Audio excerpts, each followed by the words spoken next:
Salam Bapak Ibu, saudara-saudara kasih dalam Tuhan. Puji dan syukur kepada Tuhan pada pagi hari ini. Saat ini kita boleh bersama-sama untuk memuji dan memuliakan nama Tuhan. Nah, dengan tema kita adalah kesaksian yang efektif.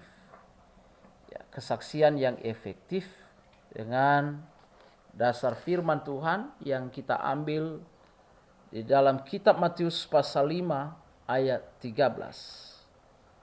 Dengan perikopnya adalah garam dunia dan terang dunia. Satu ayat saja adalah kamu adalah garam dunia. Jika garam itu menjadi tawar, dengan apakah ia diasinkan, tidak ada lagi gunanya selain dibuang dan diinjak orang. Puji Tuhan.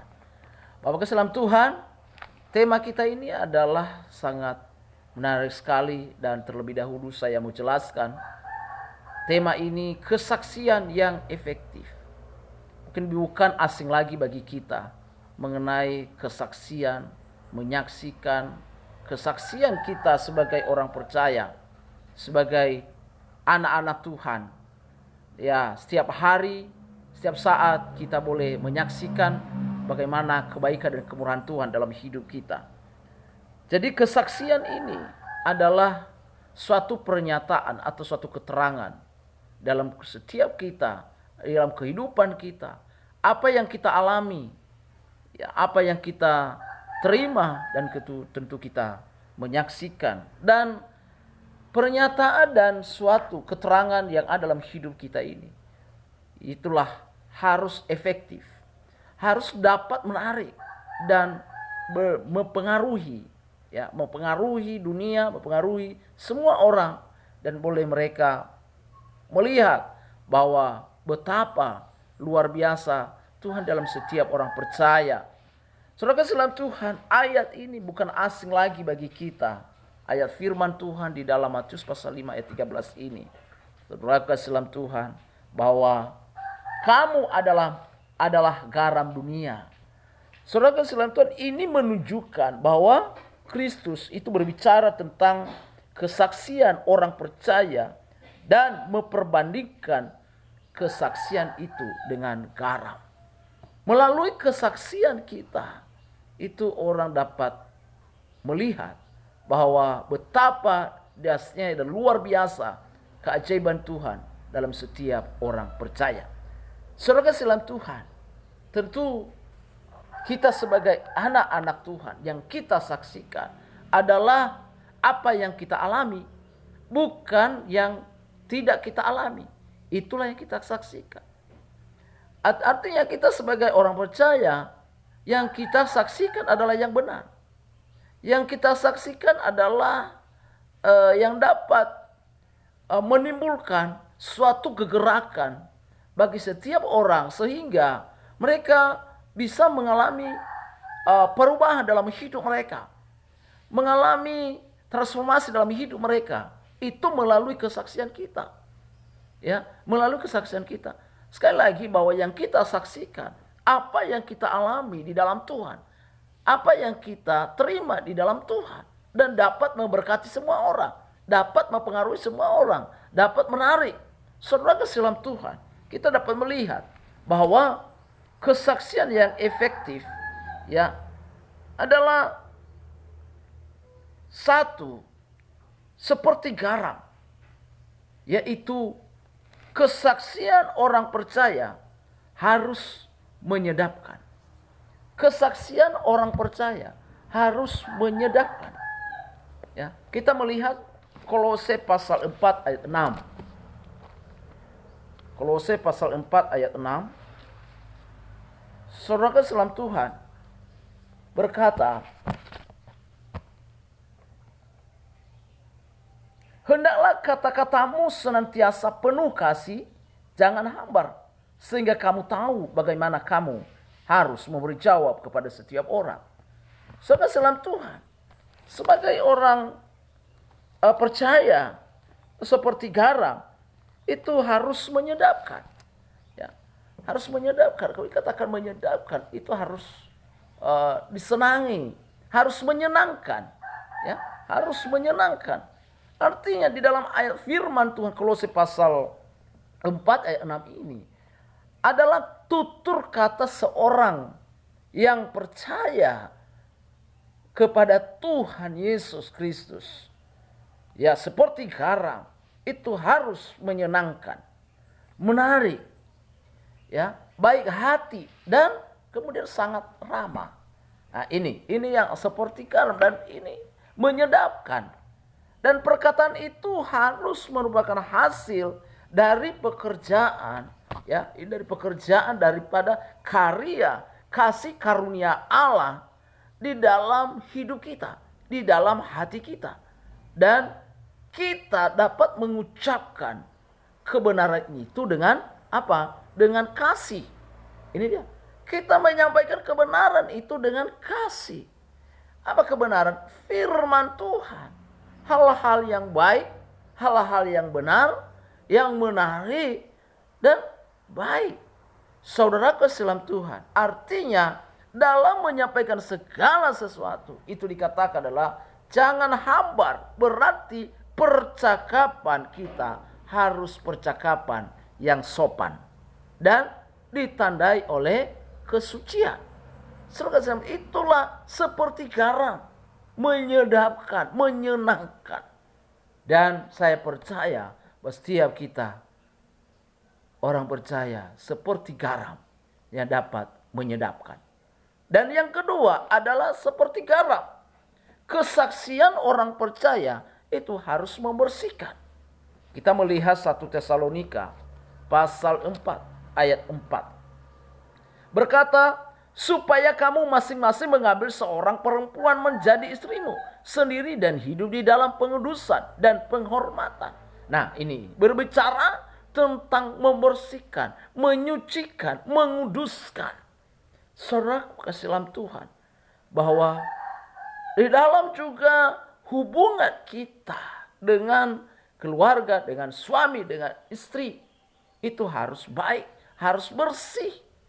Ya, dalam keluarga kita harus bersih. Ini menjadi contoh, menjadi teladan di tengah-tengah dunia. Itulah dikatakan menjadi seperti garam. Ya, garam dunia. Dan mulai dari keluarga kita, mulai dari pribadi kita, itu orang dapat melihat bahwa betapa kekudusan mereka, kesucian mereka bersih. Tidak ada yang kotor. Ya, di sini dikatakan adalah masing-masing mengambil seorang perempuan menjadi istrimu, bukan lebih tetapi satu. Itu hubungan kekudusan, membersihkan. Saudara dalam Tuhan, inilah sikap, sifat daripada garam ini. Nah, sebenarnya ini kesaksian yang efektif ini itu berbicara atau menunjukkan karakteristik kita sebagai orang percaya. Nah, ini dia. Jadi sikap karakteristik kita sebagai orang percaya. Bagaimana?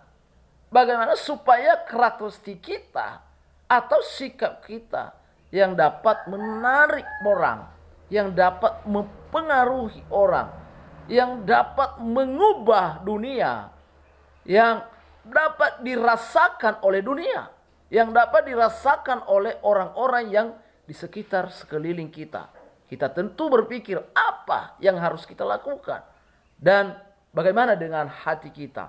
Hal yang kedua ini adalah bagaimana dengan hati kita, sudah bersihkah? Bagaimana dengan keluarga kita, sudah bersihkah? Bagaimana dengan hubungan kita, sudah bersihkah? Atau bagaimana? Nah, jadilah kita seperti garam, menjadi garam dunia yang dapat membersihkan. Hubungan kita harus dapat membersihkan. Inilah kita sebagai garam. Yang ketiga, seperti garam, kesaksian orang percaya tak boleh hilang kelezatannya. Harus terus menerus kelezatannya. Makanya dikatakan tadi di dalam Matius pasal 5 tadi, Bapak Ibu kasih dalam Tuhan. Ya, kita baca kembali bahwa kamu adalah garam dunia. Jika garam itu menjadi tawar, dengan apakah ia diasihkan? Tidak ada lagi gunanya selain dibuang dan diinjak orang. Ya, Artinya kalau kita sebagai orang percaya sudah kita dipilih menjadi pelayannya, menjadi pekerjanya, menjadi hambanya, menjadi orang percaya, saudaraku, jangan pernah hilang yang namanya kelezatan kita. Dapat dinikmati oleh orang. Dan jangan sampai diinjak. Artinya diinjak, diabaikan, diremehkan. Ya, kita tetap beda dengan orang-orang yang tidak rohani. Ya, yang tidak rohani. Kita usahakan, kita jangan sampai hilang kelezatan kita. Jangan sampai hilang bagaimana kita sebagai teladan, sebagai contoh di tengah-tengah dunia ini. Saudara kasih dalam Tuhan. Yang keempat adalah apa? Seperti garam. Seperti garam, kesaksian orang percaya harus menimbulkan kehausan. Ada kehausan kita terus menerus. Ya, terus timbul kehausan kita. Kita dapat melihat 1 Petrus. 1 Petrus pasal 2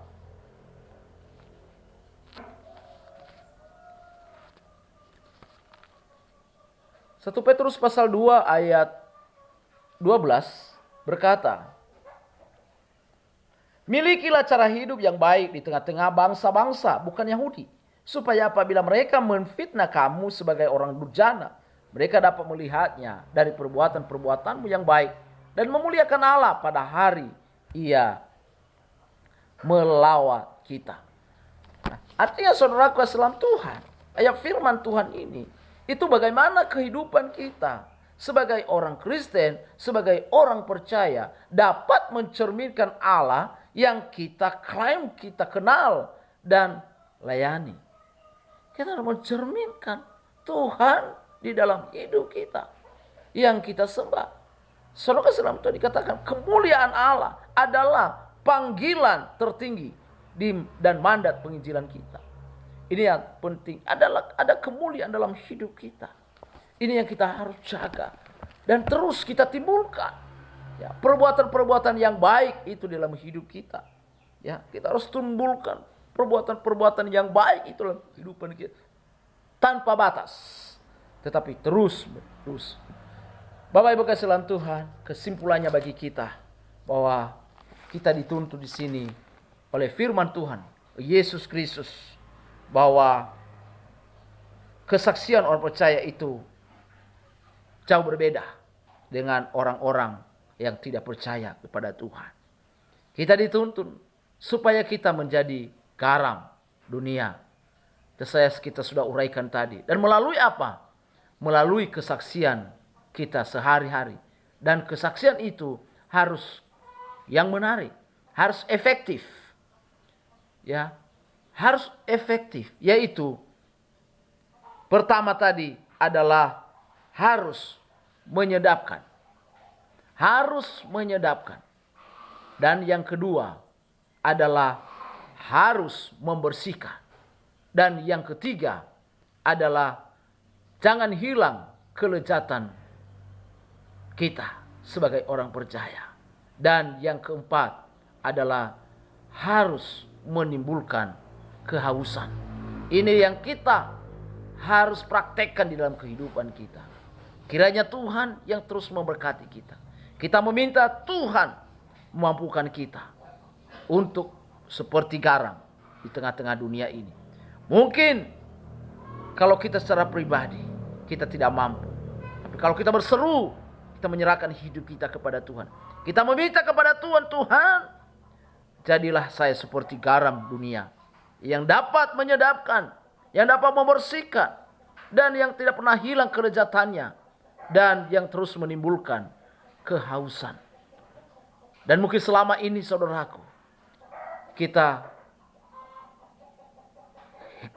garam kita, rasa garam kita, keadaan kita, karakteristik kita tidak menyenangkan orang, tidak menjadi teladan.